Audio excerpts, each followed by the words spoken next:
નમસ્કાર મિત્રો, અમારી યુટ્યુબ ચેનલમાં તમારું હાર્દિક સ્વાગત છે। જો અમારી ચેનલમાં તમે નવા હો તો લાઈક, શેર, સબસ્ક્રાઈબ જરૂરથી કરી દેજો। અમારી આ કહાની તમને કેવી લાગી એ કોમેન્ટ બોક્સમાં અમને જય માતાજી કરીને ખાસ જણાવજો। તો ચાલુ કરીએ આજની આ કહાની। પૂરી સાંભળવા નમ્ર વિનંતી। યુવા અવસ્થામાં જે વ્યક્તિ મોટી મોટી ઘટનાઓને મન પર લીધા વિના લેટ ગોની ભૂમિકા અપનાવતી હોય એ જ વ્યક્તિ વૃદ્ધાવસ્થામાં પુત્ર પુત્રવધુ કે પૌત્ર પૌત્રીના બે શબ્દોથી દિવસો સુખી સુધી દુઃખી થઈ જતી હોય છે। આ કાશના આંગણે આવીને નિત્ય સમગ્ર સૃષ્ટિ પર પ્રકાશનું સામ્રાજ્ય ફેલાવતા સૂર્યની ત્રણ અવસ્થા હોય છે, ઉદય, મધ્યાહન અને અસ્ત।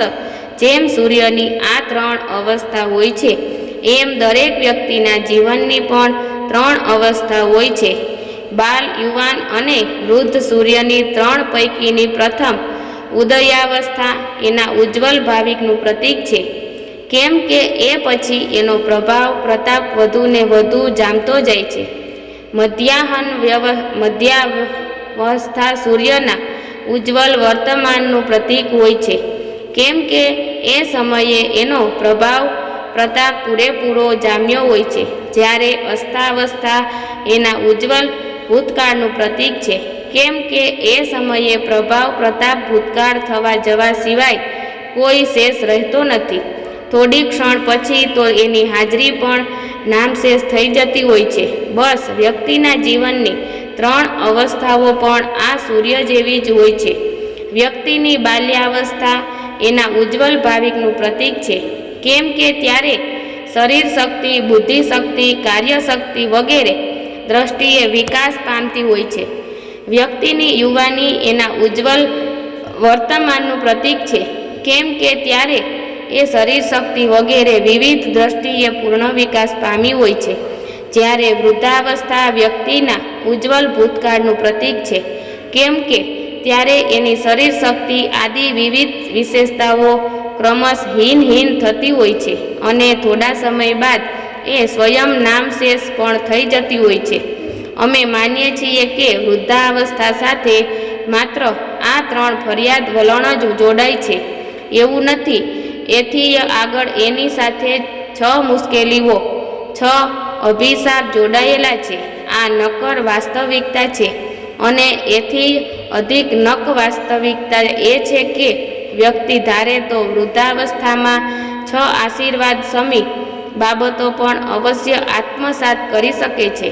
આપણે આ લેખમાં વૃદ્ધાવસ્થા સાથે જોડાયેલ છે મુશ્કેલી રૂપ અભિશાપ રૂપ બાબતોનો સંક્ષિપ્ત નિર્દેશ એટલા માટે કરીશું કે અણગમતી વાસ્તવિકતાઓ સ્વીકારવા મન તૈયાર કરી શકાય અને એ પછી લેખોમાં 6 આશીર્વાદરૂપ બાબતોને તેમજ અન્ય પણ લિટલ સજેશન રૂપ બાબતોને વિસ્તારથી નિહાળીશું। શરીર શક્તિ ક્ષીણ થાય છે। જીવનના સેકન્ડ હાફમાં જોડાયેલા અવસ્થાકૃત અભિશાપોમાં સર્વપ્રથમ અભિશાપ આ છે, યુવા અવસ્થામાં જે વ્યક્તિ કલાકોના કલાકોને દિવસોના દિવસો સુધી સળંગ કાર્યો થાક્યા વિના કરી શકતી હતી, એ જ વ્યક્તિ વૃદ્ધાવસ્થામાં સળંગ 5-10 મિનિટ કાર્ય કરતાં પણ થાકી જતી હોય છે। પહેલાં જે વ્યક્તિ આકાશી તારા દોડવા જેવા અતિ મુશ્કેલી કાર્યો કરતી હતી, એ વ્યક્તિ વૃદ્ધાવસ્થામાં સાવ સામાન્ય કાર્ય કરવામાં નાકામયાબ બનતી હોય છે।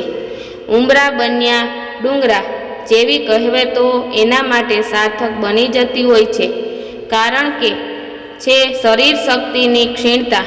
આ વાસ્તવિકતાના આધાર પર જ 10 વૈલાકિક આગ્રમગ્રંથોમાં શ્રમણ માટે ઉપદેશ ગાથા લખાઈ છે કે જરા જાવ ન પીડેય, વાહી જાવ ન વડઢય, જાવિંદિયા ન આયંતી, તાવ ધમ। વૃદ્ધાવસ્થાએ દેહ પર ડેરા તંબુ તાણ્યા નથી, જ્યાં સુધી રોગોએ દેહને ઘેરો ઘાલ્યો નથી અને જ્યાં સુધી ઇન્દ્રિયો ક્ષીણ થઈ નથી, ત્યાં સુધી થાય તેટલી વધુ ધર્મ સાધના કરી લો, કારણ કે પછી તમે ક્યાંય જાજુ કરી નહીં શકો. વૃદ્ધાવસ્થામાં શરીર શક્તિ કેવી ક્ષીણ થઈ જાય છે તે આ પ્રસ્તુતિમાં પ્રતિબિંબ થાય છે. બીજું, સહન શક્તિ ક્ષીણ થાય છે. યુવા અવસ્થામાં જે વ્યક્તિ તાવ હોય તોય એને ગણકાર્યા વિના ધાર્યા કામ કરવા દોડધામ કરતી હોય, એ જ વ્યક્તિ વૃદ્ધાવસ્થામાં સામાન્ય સુસ્તી હોય તો કારા કરતી થઈ જાય છે. ભર શિયાળે કડકડતી ઠંડીમાંય જે વ્યક્તિ પહેલા કાર્યો પતાવવા બહાર નીકળી પડતી હતી, એ જ વ્યક્તિ વૃદ્ધાવસ્થામાં ઠંડીમાં જરાક બારી ખુલ્લી રહી જાય તો ધ્રુજવા માંડે છે. 3. સ્વજન શક્તિ ક્ષીણ થાય છે. વ્યક્તિની યુવા અવસ્થામાં પ્રૌઢાવસ્થામાં જે દીકરા દીકરીઓ જાણે કે વ્યક્તિની આગળ પાછળ ફર્યા કરતા હોય એમ નાની મોટી બાબતોમાં સંલગ્ન રહેતા હોય, એ જ દીકરા દીકરીઓ વ્યક્તિની વૃદ્ધાવસ્થામાં 2 મિનિટ માટે ખબર અંતર પૂછવાની ઔપચારિકતા નિભાવવાથી વિશેષ સમય ફાળવતા ન હોય, એનું ઘણીવાર નિહાળાય છે. એમ એક એવી શ્રીમંત વ્યક્તિને જાણીએ છીએ કે જે એના માતા પિતાના નામે કરોડ રૂપિયાના દાનો કરે છે, પરંતુ એના ઘરમાં જ એક ખંડમાં રહેતી વૃદ્ધ અક્ષમ માતા માટે 2 મિનિટનોય સમય ફાળવતા ન હતા.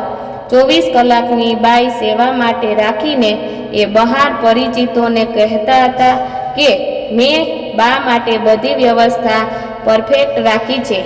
અમે નાની વયે નજરે નિહાળેલ આ ઘટના સમયે અમને એવું ફિલિંગ થતું કે એ શ્રીમંતની વૃદ્ધ માતાને વ્યવસ્થા કરતાંય પુત્રનું હુફીન લાગણીની વિશેષ જરૂર હતી.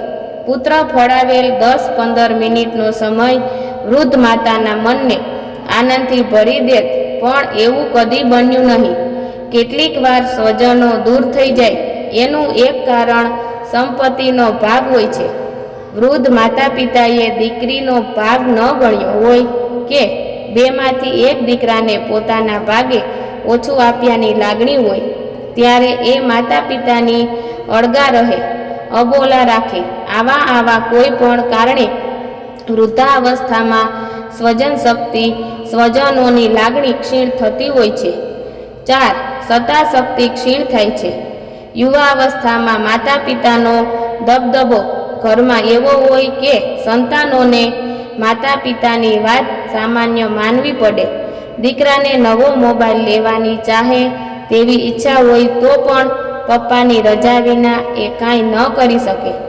દીકરીને સ્કૂટી લેવાની ગમે તેટલી ઝંખના હોય તો પણ પપ્પાની પરમિશન ન મળે તો એ કાંઈ ન કરી શકે. હા, એ ઘરમાં ચર્ચા માથાકૂટ કરે ખરા, પરંતુ નિર્ણય પર માતા પિતાનું જ નિયંત્રણ હોય. અરે બાળકો નાના હોય તો માતા પિતા થપ્પડ મારીને પણ એમને ચૂપ કરી દે, એટલી સત્તા ઘરમાં એમની પરવર્તતી હોય છે. પરંતુ એ જ માતા પિતા વૃદ્ધ થાય ત્યારે બાજી સાવ બદલાઈ જતી હોય છે. પહેલાં જે સંતાનોને તેઓ ચૂપ કરતા હતા એ સંતાનો હવે એમને ચૂપ કરે છે. 4 વ્યક્તિની વચ્ચે એ સંતાનો વૃદ્ધ માતા પિતાને એમ કહી દેતા હોય છે કે તમે ચૂપ રહો, તમને આમાં કાંઈ સમજણ ન પડે.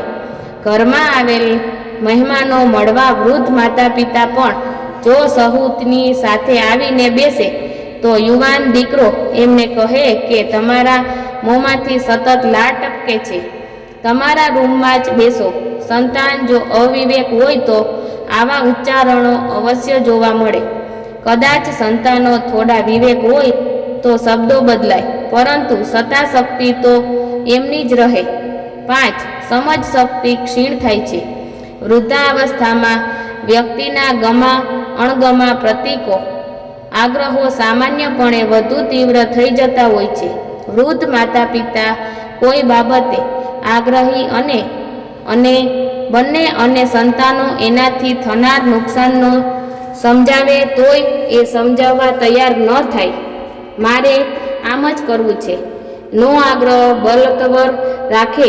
કદાચ સંતાન યોગ્યપણે જ નુકસાની ટાળવા એમના આગ્રહો મુજબ ની બાબત ન થવા દે તો એ વિવશતાવશ અટકે ખરા, પરંતુ પછી પોતાના સમવયસ્કો અને સંબંધીઓ પાસે તક મળતા જ હૈયા વરાળ ઠલાવશે કે સંતાનો અમારી ઈચ્છા વિરુદ્ધ કરાવે છે, અમને પરાણે અટકાવે છે ઇત્યાદિ શું છે? અન્યો પાસે હૈયા વરાળ ઠાલવવાની અને આગ્રહ બરકરાર રાખવાની આ પ્રવૃત્તિ સમજ શક્તિની ક્ષીણતાનો પુરાવો નહીં તો તેઓ અન્યો પાસે કહીને સંબંધમાં કટુકતા ન ઉમેરે. કેટલીક વાર ઘરની જરૂરી બાબતોમાં વૃદ્ધ વડીલો નિર્ણય જ ન કરતા હોય અને પારિવારિક મતભેદો વધતા હોય એવું બને છે. ત્યાં પણ નિર્ણય ન થવામાં સમજ શક્તિની ક્ષીણતા કારણ હોય છે. 6. સ્વાશ્રય શક્તિ ક્ષીણ થાય છે. ભોજન, સ્નાન, વસ્ત્ર પરિધાન, હાજત, બેસવું, ઉઠવું વગેરે અત્યંત આવશ્યક બાબતોમાંય પરાધીનતા આવી જાય એ વૃદ્ધાવસ્થામાં અત્યંત શક્ય છે. સ્વાશ્રયપણું, સ્વાધીનતા શું ચીજ છે તે આવા સમયે પ્રબળપણે સમજવા છે અને એ ગુમાવવાનું દુઃખ ત્યારે તીવ્ર થાય છે